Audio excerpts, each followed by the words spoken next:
Hi everyone, welcome to my channel Sketching. This is day 4 of my 5-minute sketching challenge. Today I'm going to be doing another fruit like I did yesterday. I'll be doing a pear.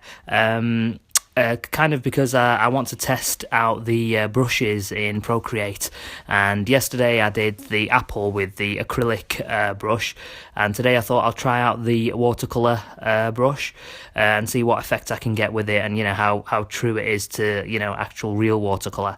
So I kind of started using the same technique that I had yesterday, where I just blocking in the colours and kind of just moving the panels on the left up and down the kind of size of the brush to kind of get a bit of texture in the actual paint. And it kind of worked quite well, but to be totally honest with you, I wasn't really happy with the overall effect of it compared to the acrylic brush. I thought the acrylic brush kind of, it just worked a lot better, and it was, and the paint on it was a lot, how can I say this, it's more full body, whereas obviously this is a water brush, it's going to be slightly faded, but I just thought it was a little bit too watered down. But anyway, I carried on with it, just to kind of, do a complete sketch. So I was timed myself on it, and I think I went over maybe a minute and a half over the 5-minute target. And so again, I'm just slowly building in the hues and the values, putting in a bit of colour where the shadow area is right now, leaving the right hand side where the light source is coming from, leaving it as light as possible. But with the with adding more colour using the watercolour brush in digital form, it kind of doesn't really do what watercolour in real life does. And I guess that's purely because you're not really working on a textured canvas. So I'm not really not too impressed with the watercolor. I mean, I've used watercolor in other packages, software packages, such as ArtRage, and I think they can be a lot better in them, because I guess those type of ArtRage is a piece of software that's more kind of mimicking real life paint, whereas I think Procreate is just like an overall package which kind of does a bit of everything.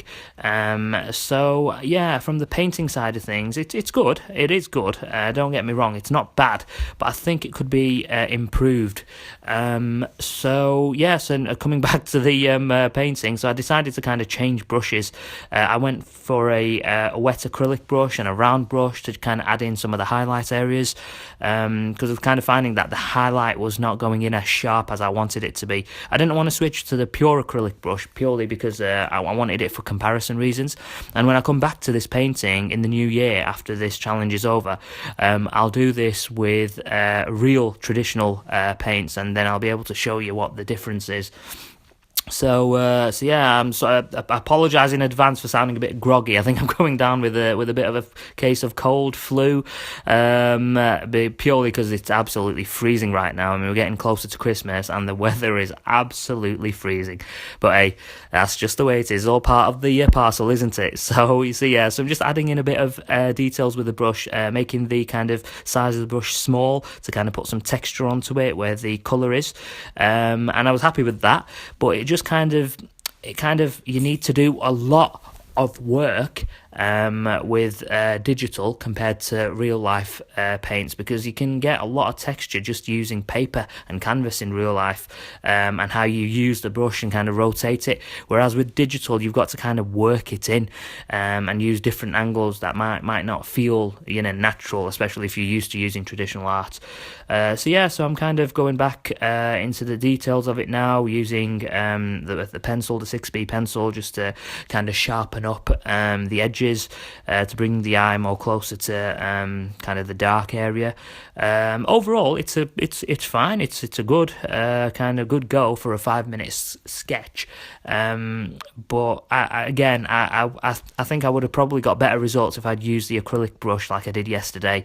So I'm just building in some of the details on the stem, the stalk, and it's exactly the same technique, and just doing the outline of it and then just going straight in colour. I mean, what I did different today was I've only used one layer. I've not bothered with loads of different layers for the different parts, and I guess that's really to save time. But there is kind of advantage to using digital, because you can add things in layers, and if it doesn't work out, you can literally just delete that layer and start again, or kind of edit the layer and the whole image doesn't get kind of affected, which in traditional and real life art you can't do, because you've got to fix it on the paper, on the canvas that you're working on. So I guess, yeah, digital definitely has advantages. But I guess if you're after a certain look, you might not be able to achieve that on digital. So I think we're coming to the end of the 5 minutes now.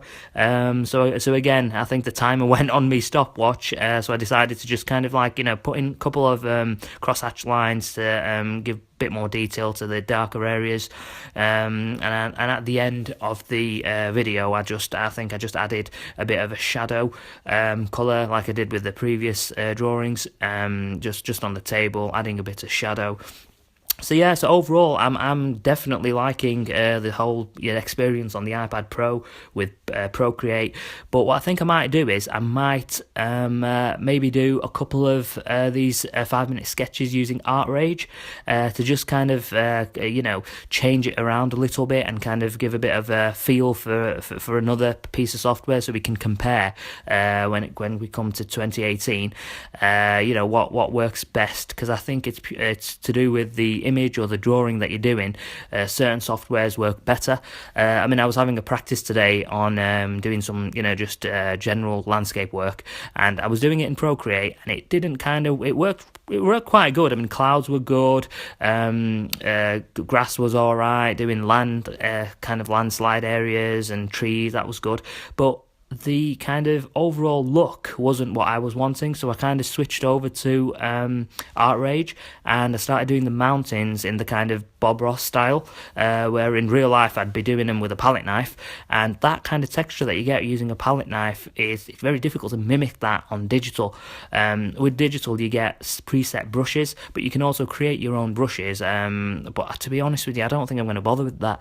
I don't really want to do all the special effects of digital. I just want to draw and paint, without having to worry about too many different modes and different types of brushes. I'd just like to do it naturally. I think that works best. That's just the style of kind of art that I do. So just adding in some shadow areas, so just darkening the kind of the curves of the pear. I hope you enjoyed this video. Please subscribe to the channel for more content, and hopefully I'll see you on the next one. Take care of yourself, and peace.